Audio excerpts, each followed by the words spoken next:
this short video, we will try to explain a bit about the media's representation of left and right. Let's begin with the title. Most of you may not be familiar with what is left and right.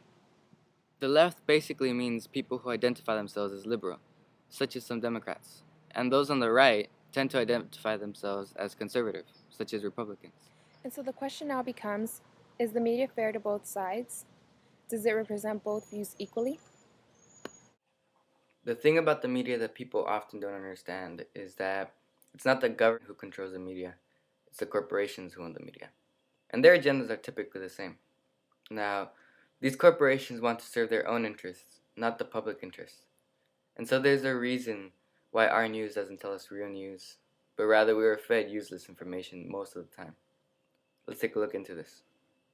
ESPN, movie studios, they're a big disseminator of right-wing talk. Remember during the last campaign, Michael Moore had Fahrenheit 9/11. What did Michael Eisner say, the head of Disney? We don't want to be involved in a political movie during an election year. It's only because people are so uninformed about the media that would pass the smell test. Disney is one of the major purveyors of political information, political opinion, political propaganda, hour after hour in every major city in this country where they own an ABC affiliate. They're giving you O'Reilly, Limbaugh, Hannity, hour after hour. But they couldn't do a 90-minute documentary. Presidential coverage. The presidential debates are heavily controlled by corporate interests. In fact, General Electric, owned MSNBC, rescinded its invitation to candidate Dennis Kucinich, excluding him from the debates. Even the debates themselves are controlled. To begin with, for moderator, ABC courageously chose George Stephanopoulos, who owes his career to the fact that he was Bill Clinton's communications director, so he was objective in the sense that everybody knew his bias. Listen to how he went after Senator Clinton about a conversation where she said Obama couldn't win the general election. I'm not going to ask you about that conversation. I know you don't want to talk about it. She doesn't want to talk about it. Third parties were also excluded from the debates, as to not give them a voice. During the 2008 election, Democratic parties and Republican parties came together to decide who could participate and how the debates were to be structured. Tabloid media. Tabloid is often synonymous to sensational and scandalous stories or columns on crimes, celebrities, and stars. The biggest distractions in the media are the celebrities. Most Americans can't identify their member of Congress, but they're experts on news that the media obsess upon. They're experts on Lacey Peterson, they're experts on Michael Jackson, they're experts on the runaway bride from Georgia, and that's by design.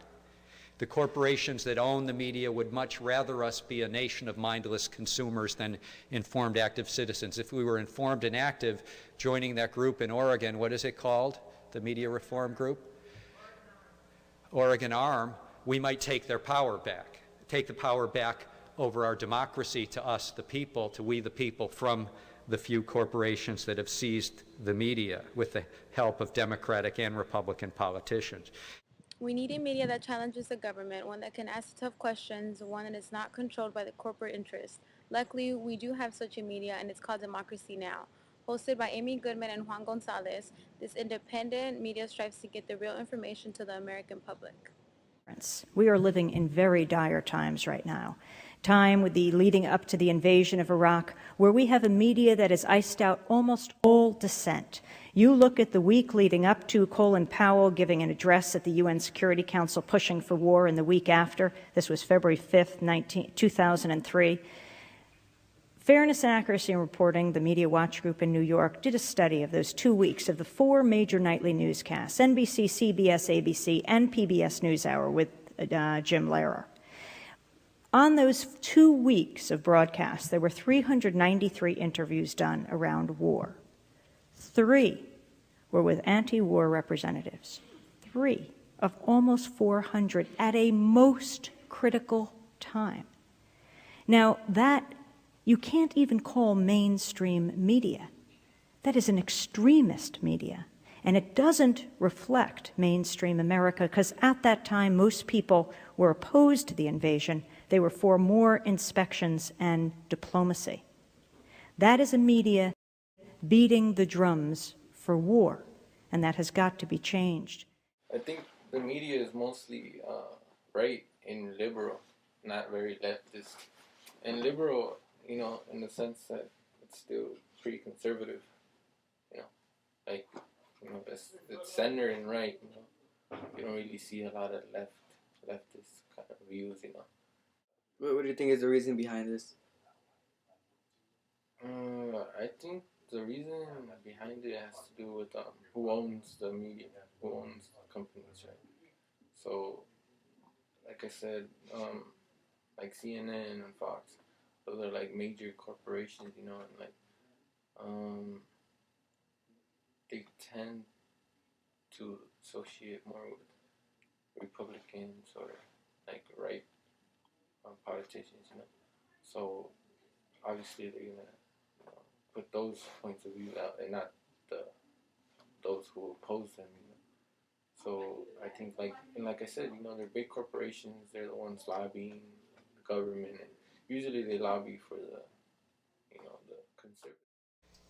In the last couple months of the Donahue Show, we were ordered at MSNBC. Every time we booked a guest who was anti-war, we had to book 2 that were pro-war.